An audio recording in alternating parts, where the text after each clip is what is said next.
첫 번째 단원 수열의 극한, 객관적인 내용을 토대로 해서 그 다음 내용부터 보겠습니다. 자, 수열의 극한. 멋있게 생기셨네요. 저 이 사람 누군지는 모르겠지만 아무튼 수학이 귀한 사람인 것 같습니다.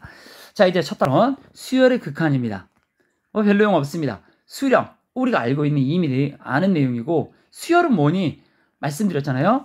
항의 개수가 늘어나면서 따라서 우리가 일반항을 생각하는 것이 수열이죠. 수열, 수가 줄을 섰다. 근데 수렴이 뭐예요? 결과는 이거는 겁니다. 일반항 an에 대해서 리미트 n이 무한 들어갈 때 이 n은 자연수입니다. 그러니까 자연수의 값이 무한대, 다시 말하면 첫째 항, 둘째 항, 셋째 항 개수적으로 가면 과연 이 an이 어디로 가겠니? 그럼 수렴은 뭐니? 특정한 알파로 가면 수렴. 그렇지 않으면 우리가 발산이라고 되어 있죠. 이거 모른다면 발산. 수렴, 발산. 이미 알고 있는 내용인데요. 이 알고 있는 내용에 대해서 우리가 두 가지 관점에서 보겠습니다. 첫째는 뭐냐면요. 이거에 대한 대수적인 관점을, 이걸 대수적인 관점이라고 기하적인 관점이 있습니다. 기하적인 관점은 뭐냐면 그래프를 통해서 보는 겁니다. 그래서 우리가 먼저 그래프를 통해서 한번 보도록 해보겠습니다. 여러분들 교과서에 아주 잘 나와 있어요. AN이 2부터 시작해서 쭉 가는 수열이래요. BN도 역시 쭉 가는 수열입니다. 자, 첫 번째 AN부터 볼까요? 2, 2분의 3, 3분의 4, 4분의 5, 얘가 일반항입니다. AN이에요. 그래서 리미트 n이 무한대로 갈 때 n분의 n 플러스 1. 이게 어디로 갑니까? 몇으로 갈 것 같아요? 그렇죠. 여러분들 아마 이 값을 알고 있는 사람이 있을 거라고 생각해서 금방 알 거예요. 근데 우리는 이거를 그래프를 통해서 한번 보겠습니다. 그래서 이 그래프를 어떻게 하냐? x축은 n의 값입니다. n이란 건 뭐냐면 첫째 항, 둘째 항, 셋째 항 쭉 갈 때. 그리고 y축은 뭐냐면 그때의 값에 대해서 보겠습니다. an의 값.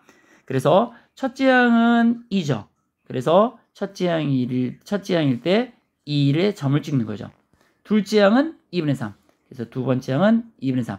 계속적으로 간다 이 말이죠. 그래서 그걸 찍다 보면 이런 그래프가 될 거고, 이 그래프는 이 1이라는 y는 1이라는 an이 1이라는 요선에 점점 가까이 가죠. 그래서 우리는 얘를 1로 수렴합니다 라고 말을 하는 겁니다. 눈으로 직관적으로 보는 거죠. 동일하게 이번에는 두 번째 bn을 보겠습니다. bn도 똑같습니다. 첫째 항이 1, 그리고 두 번째 항이 마이너스 1을 왔다 갔다 하면서 몇으로 가요? 그렇죠. 0이라는 선으로 접근해요. 먼저. 그래서 이것도 역시 0으로 수렴한다는 것을 알 수가 있습니다. 여기 나와 있지 않지만 또 하나 볼까요? 만약에 첫째 항이 3이에요. 둘째 항이 3이에요. 셋째 항이 3이에요. 그러면 이 값은 어떻게 될까요? 그렇죠. 얘는 3으로 수렴한다고 말했어요. 다시 말하면 리미트 n이 무한 들어갈 때 3이라는 것은 3으로 수렴한다는 거죠. 이거를 정리하면 이렇게 되는 겁니다.